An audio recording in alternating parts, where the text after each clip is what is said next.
우리 하나님 말씀은 갈라디아서 2장 1절부터 10절까지입니다. 교독하고 마지막 절은 합독하겠습니다. 14년 후에 내가 바나바와 함께 디도를 데리고 다시 예루살렘에 올라갔나니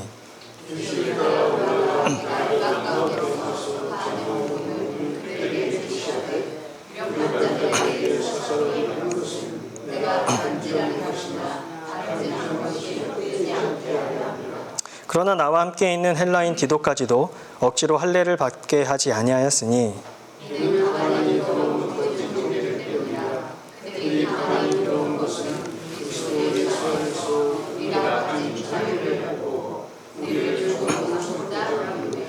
그들에게 우리가 한시도 복종하지 아니하였으니 이는 복음의 진리가 항상 너희 가운데 있게 하려 함이라.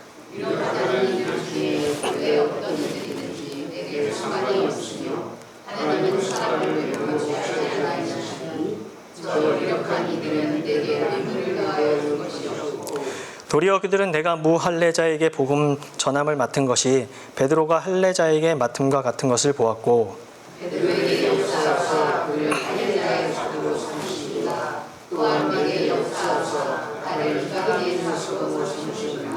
또 기둥같이 여기는 야고보와 게바와 요한도 내게 주신 은혜를 알므로 나와 바나바에게 친교의 악수를 하였으니 우리는 이방인에게로 그들은 할례자에게로 가게 하려 함이라. 다만 우리에게 가난한 자들을 기억하도록 부탁하였으니 이것은 나도 본래부터 힘써 행하여 왔노라. 아멘. 우리 계속해서 갈라디아서 살펴보고 있습니다. 바울의 서신서가 사실은 좀 딱딱한 면이 있고 우리가 이 바울이 사용하는 용어에 대해서 정확하게 이해를 하지 못하면 성경 해석하는 데 있어서 오해를 할 수가 있는데요. 그런 부분들을 우리 하나씩 좀 정확하게 좀 살펴가는 시간으로 또 우리가 가졌으면 좋겠습니다. 우리가 지난주에 이 사도 바울이 절대로 따라가서는 안 되는 그 다른 복음을 절대로 따라가지 말라고 그렇게 이야기하는데 그게 무엇인지에 대해서 생각해 보았습니다. 다른 복음이 무엇이라 그랬죠? 예수를 믿는 것 더하기 뭐 하는 거죠? 할례를 비롯한 율법을 준수하는 것. 이게 있어야, 다시 말해서 예수를 믿어도 율법의 행위가 있어야 하나님의 언약 백성으로서 그런 신분과 정체성이 보장된다라고 그렇게 이야기를 하는 것. 그게 이제 다른 복음이라고 말씀드렸습니다. 그러니까 이게 다른 복음을 가르쳤던 그 사람들은 제가 지난번에 말씀드렸듯이 뭐 행위 구원론, 율법을 지켜서 구원을 얻는다 그런 개념이 아니라 예수를 믿는 건 믿는데 그런 율법 준수를 요구하는 차원이 그런 구원을 얻으려고 그런 차원은 아니었지만 하나님의 백성이 되었다라고 한다면 이방인이라 할지라도 뭘 해야 된다는 거죠? 유대인이 가지고 있었던 그 율법을 준수해야 그게 하나님의 백성으로서 그 표지로서 기능을 한다. 그렇게 해야 된다라고 그렇게 이야기를 했다라는 거죠. 그런데 이런 가르침이 사실은 예수님이 오기 전에는 맞는 거였어요. 사실은 구원받은 이스라엘 백성들이 하나님의 백성으로서 보여줄 수 있는 게 뭐죠? 율법을 지키는 거잖아요. 절기를 지키고 제사를 드리고 또 음식법을 또 코셔라 그러죠.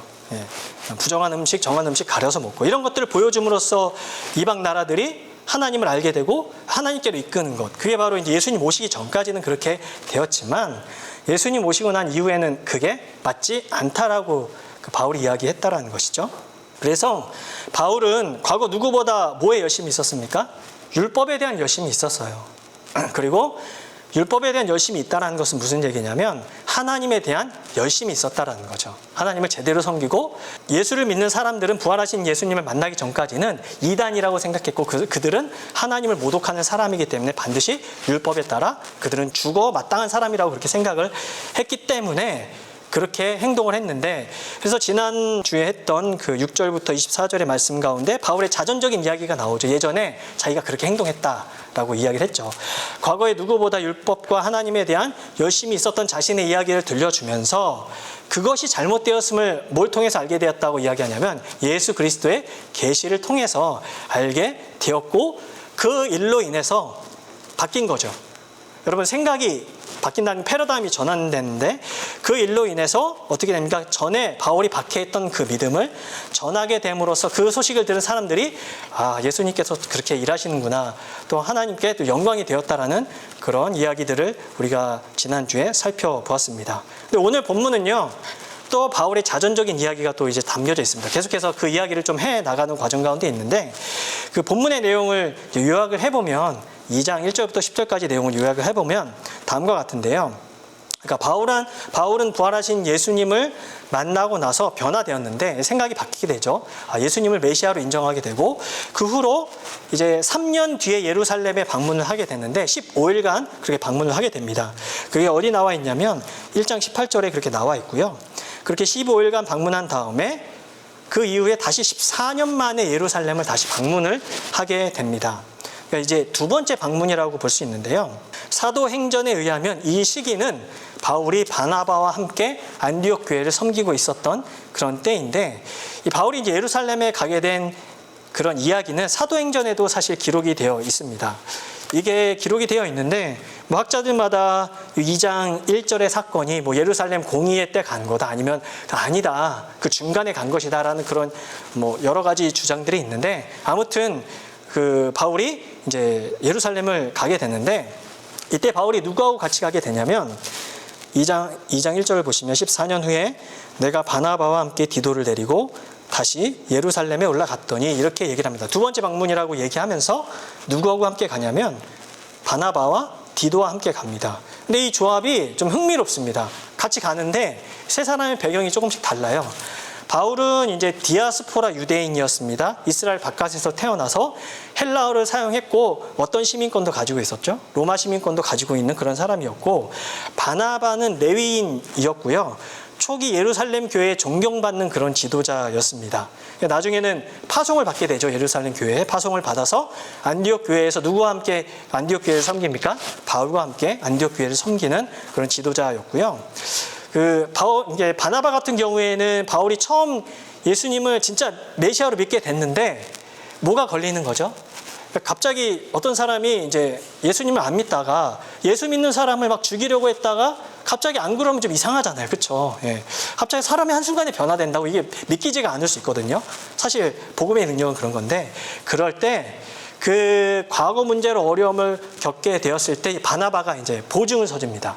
바나바가 예루살렘 교회에 그를 소개해주고 후원을 했는데 그러니까 바나바는 격려의 아들, 위로의 아들이라는 별명을 얻을 정도로 다른 사람을 세워주는데 은사가 있던 그 사람이 바울을 이렇게 소개해주면서 바울이 이제 진짜 예수를 믿는 사람이고 그 도를 전하는 사람이다 그렇게 얘기를 해줘서 그 바나바의 보증으로 인해서 바울이 어떻게 된 겁니까? 그 일들을 계속해서 잘 수행할 수 있게 된 것이죠.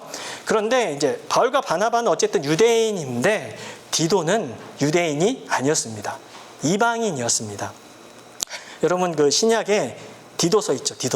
디도서의 그 디도입니다. 디도인데 이방인 그리스도인으로서 디도는 할례를 받지 않고 교회의 멤버가 된 거예요. 그래서 이 세 사람은 이 셋이 같다라는 이야기는 또 어떤 이야기가 되냐면 서로 배경은 다르지만 그리스도 안에서 어떤 사람이라는 거죠? 예수를 믿고 하나님의 언약 백성이에요. 모두 하나님의 언약 백성임을 하나의 교회임을 보여주는 상징적인 조합인데요. 이들은 계시를 따라서 예루살렘에 올라가게 되는데 예루살렘에 갔던 이유가 계시였습니다. 그 계시 때문이었는데 2절을 보시면 계시를 따라 올라가 이렇게 얘기를 합니다. 그런데 이 계시가 뭐냐? 이 계시는요.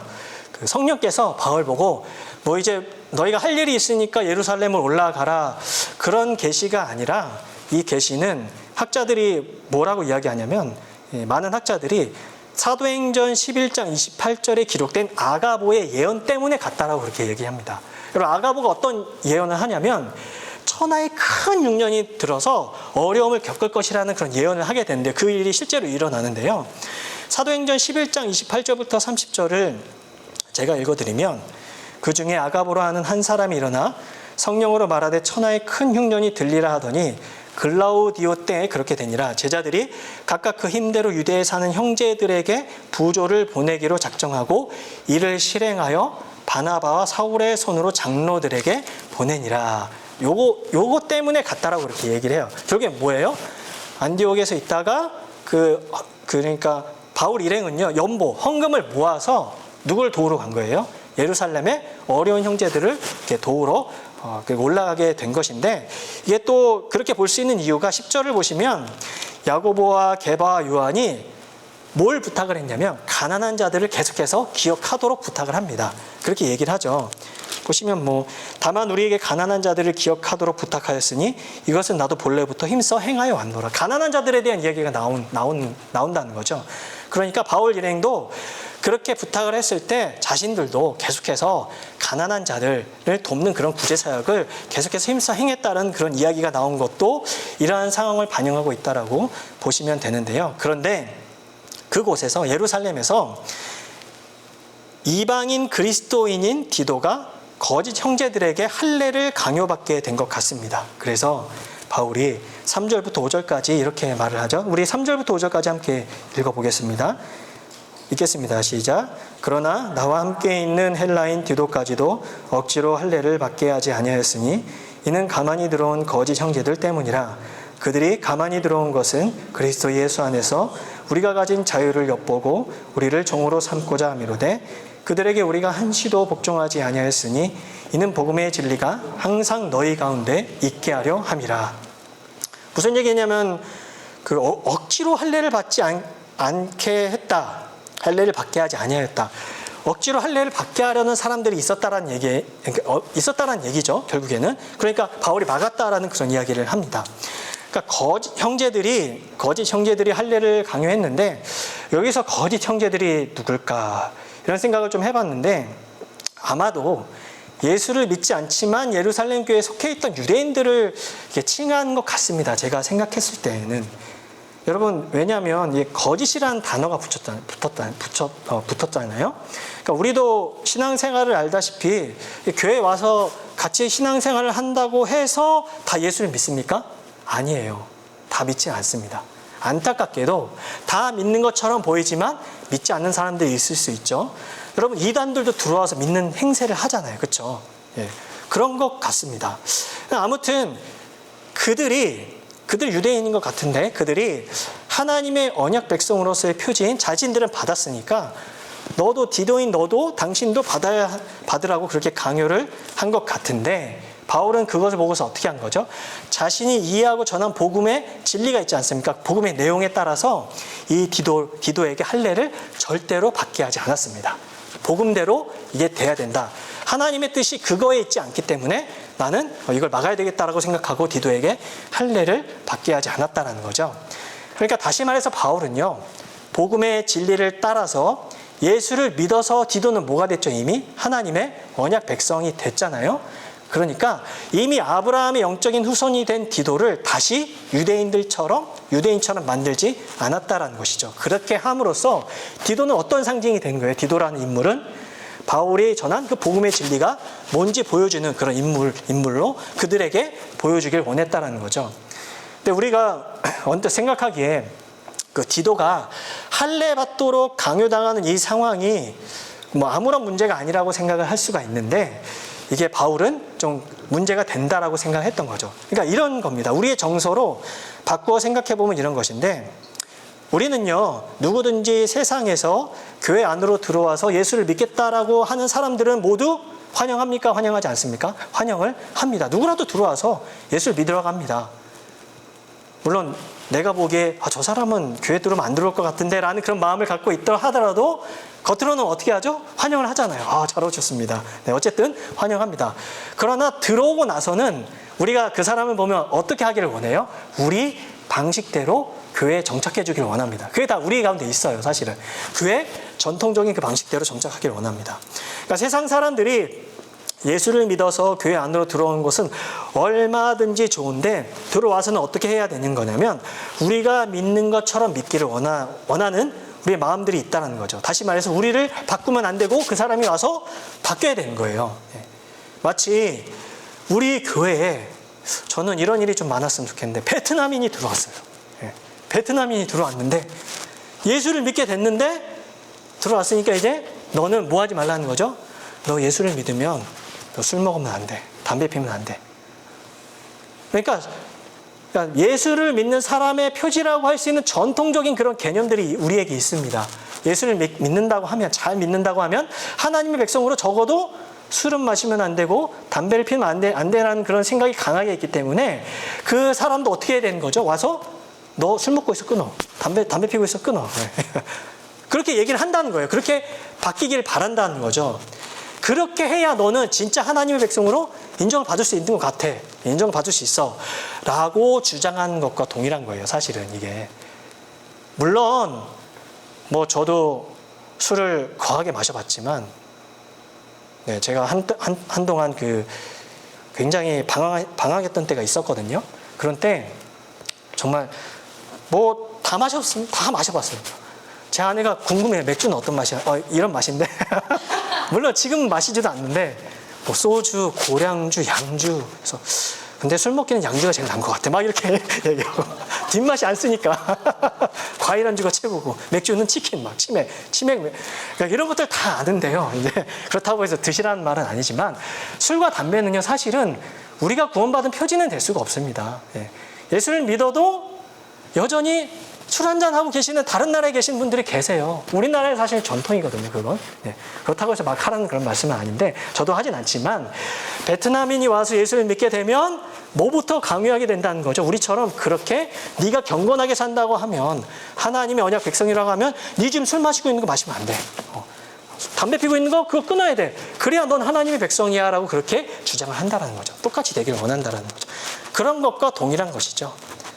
그러나 바울은 복음의 진리에 따라서 디도에게 할례를 받지 않게 합니다. 유대인처럼 될 필요가 없다라고 얘기해요. 왜냐하면 디도가 뭘 하고 있기 때문이죠. 지금 예수를 진심으로 믿고 있기 때문에 십자가 부활의 그 사건을 자기 인격적으로 받아들이고 그 예수님을 진심으로 믿고 있기 때문에 할례를 받지 말라고 그렇게 이야기를 한다는 거죠.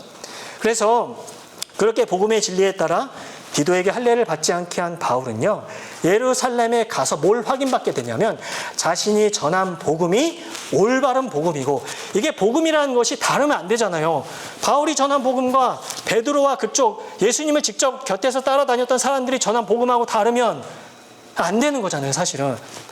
바울도 사도고 그들도 사도인데 복음은 어떻게 됩니까? 동일해야 되잖아요. 그러니까 그 예루살렘에 가서 자신이 전한 복음이 올바른 복음이며 하나도 더할 것이 없고 동일한 복음임을 예루살렘 교회의 기둥인 야고보와 게바와 요한을 만나서 확인을 하게 되었습니다. 이게 지금 여기 본문에 적혀진 그 사건이죠.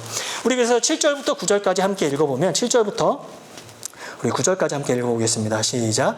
도리어 그들은 내가 무할례자에게 복음 전함을 맡은 것이 베드로가 할례자에게 맡음과 같은 것을 보았고, 베드로에게 역사하사 그를 할례자의 사도로 삼으시니가 또한 내게 역사하사 나를 이방인의 사도로 삼으셨느니라.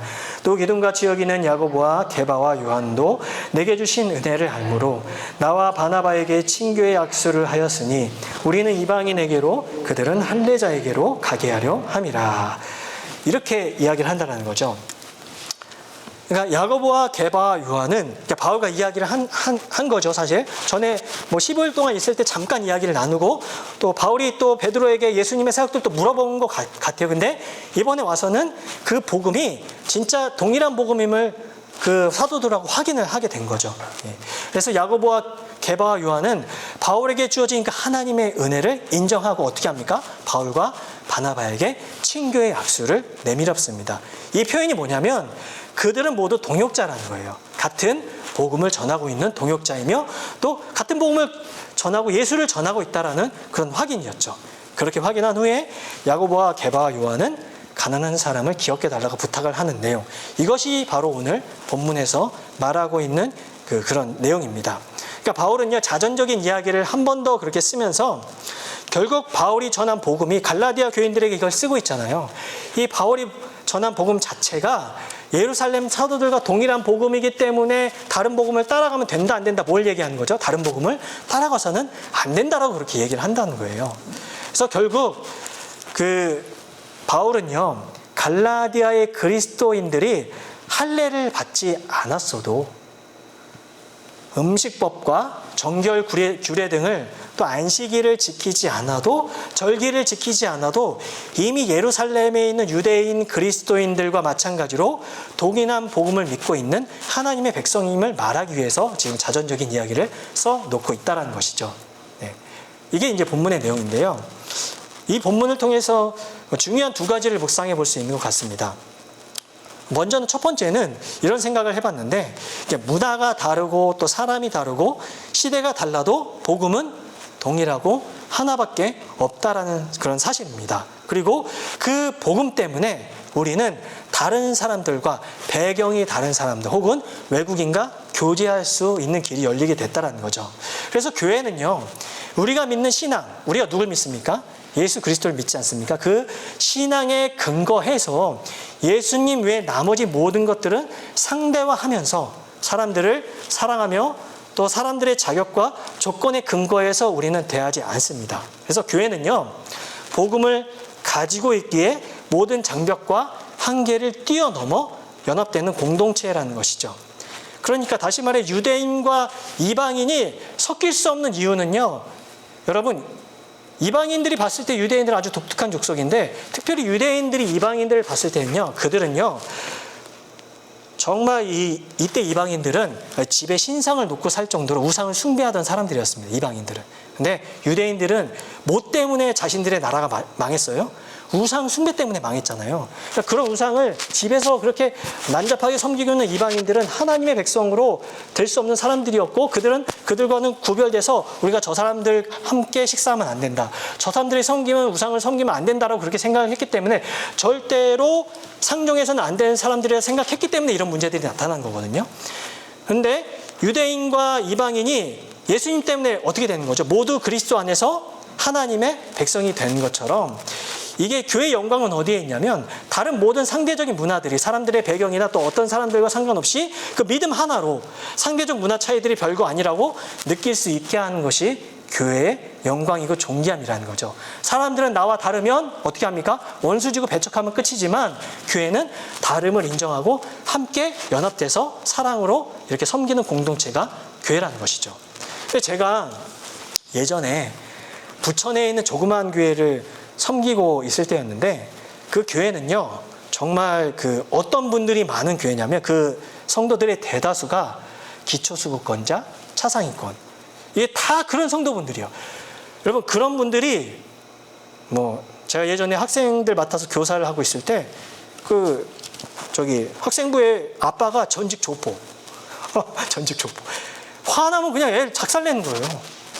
그리고 또 하나는 여자인데, 여자애 엄마가 없어요. 한부모 가정인데, 아빠가 키우겠다고 데려왔다가 자기가 힘드니까 보육원에 맡겼다가 다시 또 데려오고, 뭐 하는 건지 모르겠습니다. 그러다가 술 거하게 취해가지고 장사를 좀 트럭 타고 다니면서 장사하는데 장사가 안 되면 먹고 살기 너무 힘드니까 술 먹고 들어와가지고 애한테 막 주사 부리면서 내가 너 키우기 너무 힘들다 막 그렇게 얘기하면서 계속 못 자게 만드는, 아무튼 그런 분들이 굉장히 많았어요.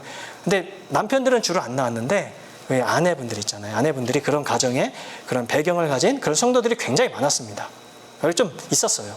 근데 그런 교회를 섬기고 있을 때 어떤 부부가 딱 왔는데, 어떤 남편분과 아내분이 오셨는데, 그 아내분이 굉장히 말끔하게 세련되게 입고 온 거예요. 남편분도 막 이렇게 기름 발라가지고 온 거예요. 그래서 저분들은 뭐지?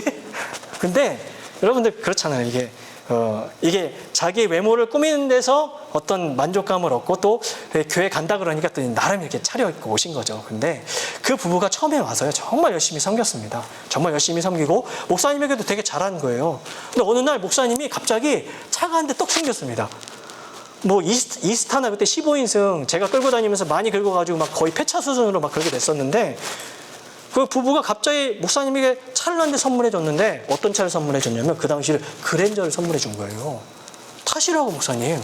교회에서도 못 해주는 그랜저를 막 해주는 거예요. 그래서 이분들은 도대체 뭔가 알고 봤더니 그분들이 좀 잘 사는 분들이었어요. 경제력이 좀 있는 분들. 근데 이 부부가 열심히 교회를 섬기다가 갑자기 교회를 떠난다는 얘기를 듣게 됐습니다. 근데 그 떠난다는 얘기를 성도들한테는 하지 않고 저한테 좀 얘기를 하더라고요. 살짝. 저는 들어줄 줄 알고 저 속으로 판단하고 있는데 네. 뭐라고 이야기하냐면, 전도사님, 제가 이렇게 신앙생활 하다 보니까 저 지금 기존에 있는 성도들의 수준이 너무 떨어집니다. 수준이 떨어진다는 거예요. 수준이. 뭔 얘기인지 알죠? 예.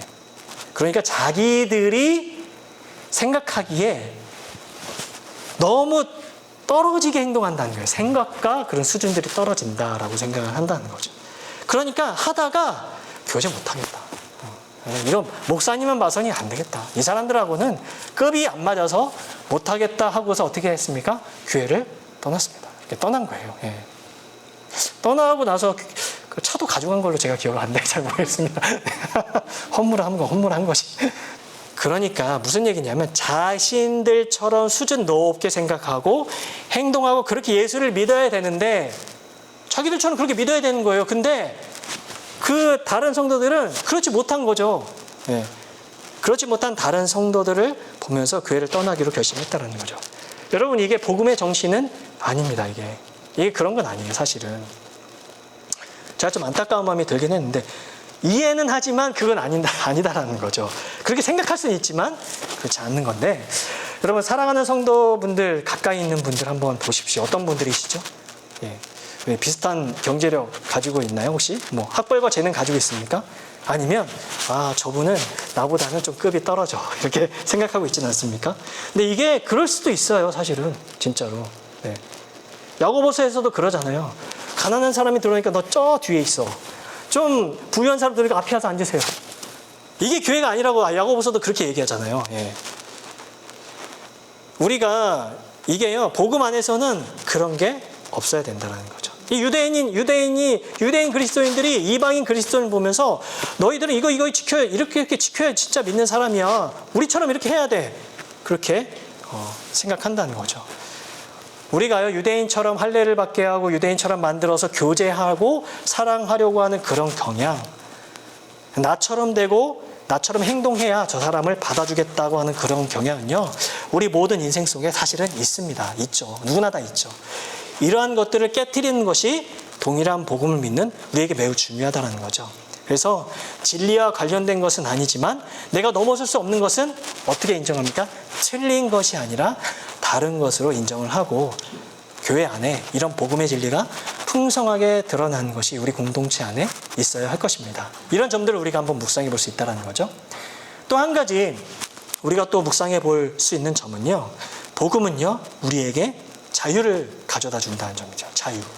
4절을 보면, 4절 함께 보실까요? 4절 함께 읽겠습니다. 시작. 이는 가만히 들어온 거짓 형제들 때문이라. 그들이 가만히 들어온 것은 그리스도 예수 안에서 우리가 가진 자유를 엿보고 우리를 종으로 삼고자 함이로되. 이렇게 얘기합니다. 그러니까 4절을 보면 바울이 디도를 할례받지 않게 하지 않은 것이 그리스도 예수 안에서 뭐가 있기 때문에 그렇게 할례를 받지 않게 했다라고 이야기 아니면 그리스도 예수 안에서 가진 자유가 있기 때문이라고 그렇게 얘기를 한다는 거죠. 그래서 여기서 우리는요, 복음을 믿게 되면 그 복음이 가져다 주는 선물인 그 자유가 있다는 것을 우리가 발견하게 된다는 거죠. 그래서 좋은 거예요. 그러니까 복음을 믿으면, 예수님의 그 예수 그리스도의 십자가 부활의 그 놀라운 사건을 믿게 되면, 그것을 믿으면 우리는 사망과 죽음으로 이끌고 가는 죄에서 자유를 얻게 됩니다. 죄를 용서받아서 죄에 대한 책임에서 자유롭게 되고, 그 전에는 죄가 우리를 사로잡아서 죄의 종으로 살았지만 이제는 그 죄가 더 이상 어떻게 되는 거죠? 우리를 주장하지 못하게 된다는 거예요. 누가 주장하니까요? 하나님이 우리를 주장하시니까 그렇게 된다는 거죠. 뿐만 아니라 구약의 율법이 요구하는, 구약 율법이 굉장히 많은 것들을 요구하잖아요. 할례, 제사법, 음식법, 정결법, 절기 등을 지키는 데서 자유롭게 된다는 거죠. 우리가 지키지 않잖아요. 그렇죠? 예. 왜요?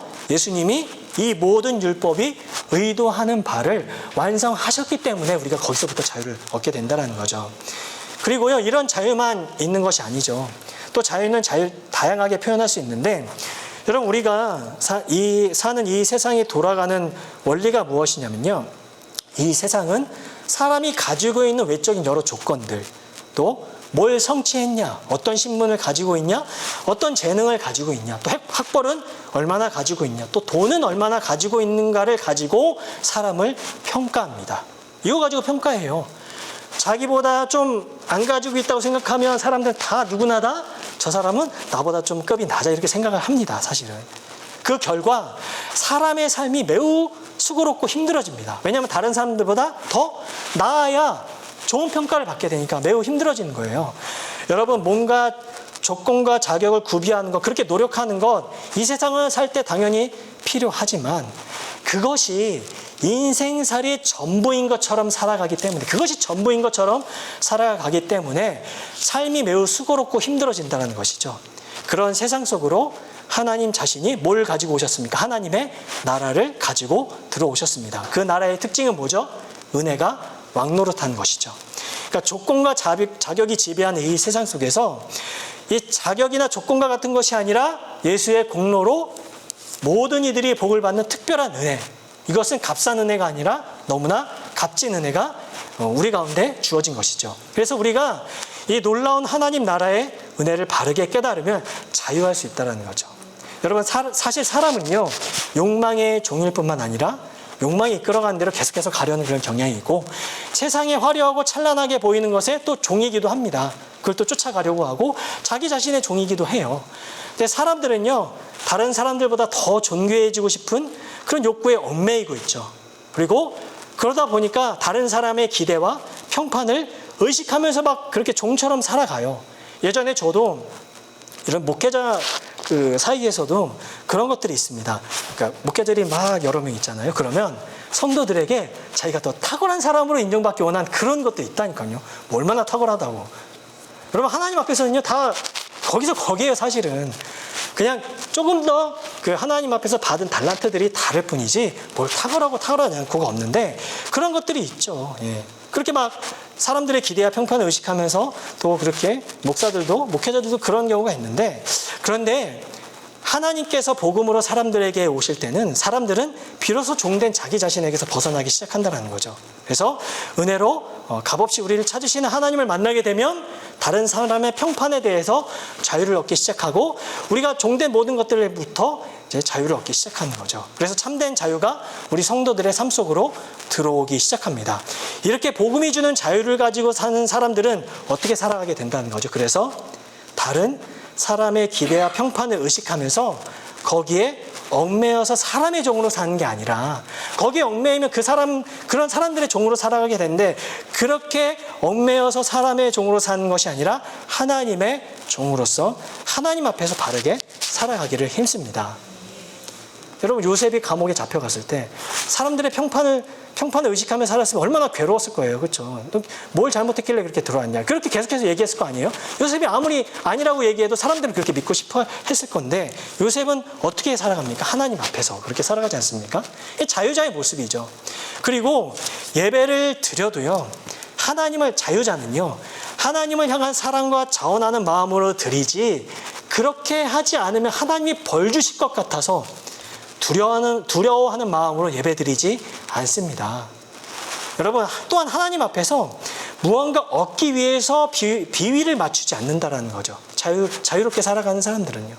그렇게 하지 않으면 내 인생에 불행과 어려움이 닥칠 것 같으니까 종교적인 행위를 열심히 해서 하나님을 잘 달래고 나머지는 내가 원하는 대로 살지 않습니다. 참된 자유자들은. 오히려 복음 안에서 자유가 있는 사람들은 어떻게 삽니까?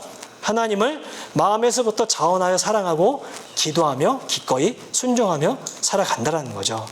말씀에 순종하는 이유도 벌 받을까봐, 구원을 못 얻을까봐 두렵고 불안해서가 아니라, 이미 그리스도 안에서 구원받은 사람으로서 자유와 안심 속에서 어떻게 합니까?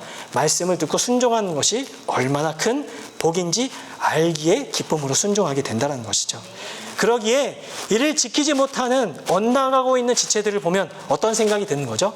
말씀을 따라 살아가고 하나님의 은혜 가운데 사는 것이 큰 복인데 라고 생각하면서 이를 그렇게 살지 못한 지체를 보면 정죄하는 마음보다 긍휼의 마음으로 그 지체를 위해서 기도하게 된다는 거죠. 참된 자유자의 모습이 바로 그런 모습입니다. 그래서 우리가 교회 신앙생활을 하면서 우리의 모습이 어떠한가 또 이 말씀을 통해서 한번 돌이켜 보았으면 좋겠습니다. 하나님은 그렇게 신앙생활을 할 수 있도록 자유를 주시기 위해서 우리에게 복음을 허락해 주셨다라는 거죠.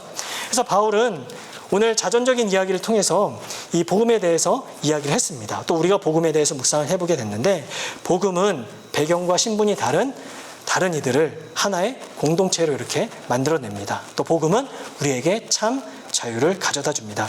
바라기는 우리 교회가 그리스도 안에서 복음의 진리가 넘쳐서 어느 누구든지 들어와서, 그게 혹시나 외국인일지라도 들어와서 예수를 믿어 예수님 때문에 하나가 되어지는 복음적 공동체가 되기를 간절히 소망합니다. 또한 사랑하는 우리 성도들이 모두 복음이 주는 참 자유를 가지고 또 하나님을 마음에서부터 사랑하며 기도하며 기꺼이 말씀에 순종하며 살아가시기를 예수님의 이름으로 축원드립니다. 기도하시겠습니다.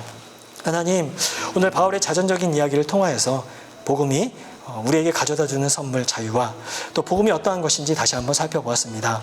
우리 교회가 복음으로 인하여 하나 될 수 있는 교회가 되게 하여 주시고, 어느 누가 들어와도 또한 그 복음으로서 우리가 환대하며 또 주님의 복음이 충만히 넘치는 교회가 될 수 있도록 도와주시고, 우리 성도들의 삶이 복음 안에서 자유를 누리며 살아갈 수 있도록 주님 우리를 붙들어 주시옵소서. 하나님이 우리의 주인이시기에 하나님이 우리를 주장하여 주셔서 우리를 죄에서 자유롭게 하셨다는 그 믿음을 가지고 또 하나님을 성실하게 섬기며 사랑하며 일주일 동안 승리할 수 있도록 주님 우리를 붙들어 주시옵소서. 감사드리며 우리를 구원하신 우리 주 예수 그리스도의 이름으로 간절히 기도드립니다. 아멘.